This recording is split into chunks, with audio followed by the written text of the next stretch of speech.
Rider University has been hard at work keeping students safe and getting rid of all the snow. The spring semester started a little less than a month ago, and snowstorms have made going to class almost impossible.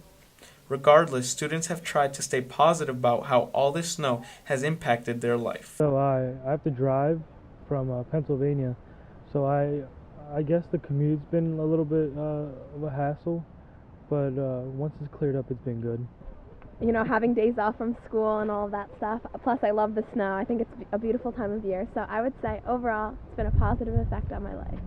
I had the pleasure of speaking with the Associate Vice President for Planning, Boris DeSola, who oversees public safety and gets an inside look at how different departments within Rider work together to get the job done.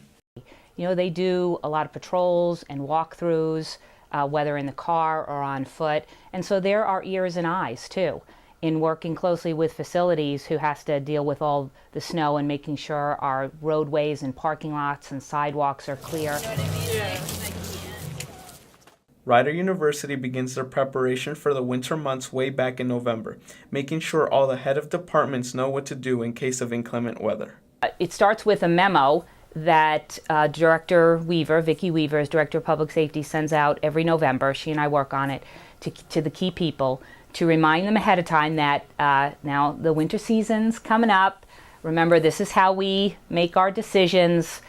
We have our weather group. We'll try to give you advance warning, but these are the key people. Here are their names, here are their phone numbers, etc. So we send that out every year to remind everyone.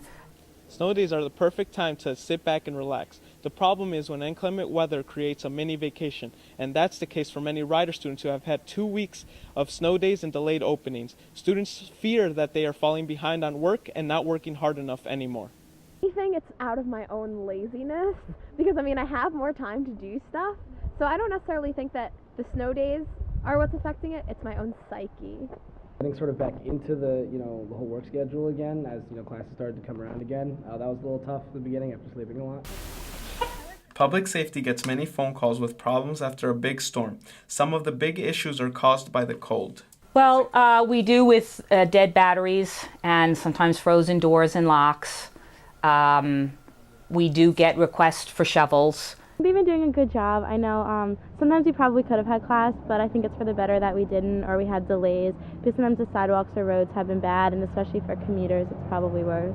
They've been doing a pretty good job. I mean, I've been woken up multiple times at like 5 in the morning to the sounds of snow plows, so that must be a good sign. Once the day of a possible storm comes, the plan goes into effect, and everyone works together to keep everything in order. Get word out to the weather group so they can start planning for their particular areas. And then it's basically the Dean of Students and myself who, if we have to make a decision very early in the morning, will initiate that process with the help of facilities and public safety and others that we may get on the phone, and knowing what we know ahead of time about what's going on that particular day and make a recommendation to the president for a decision. The official start of spring isn't until March 20th. We still have another month of winter, and many fear another storm is on the way. Rider continues to have the shovels, salt, and snow plows ready in case we get hit with more snow. For the rundown, I'm Carl Stelcid.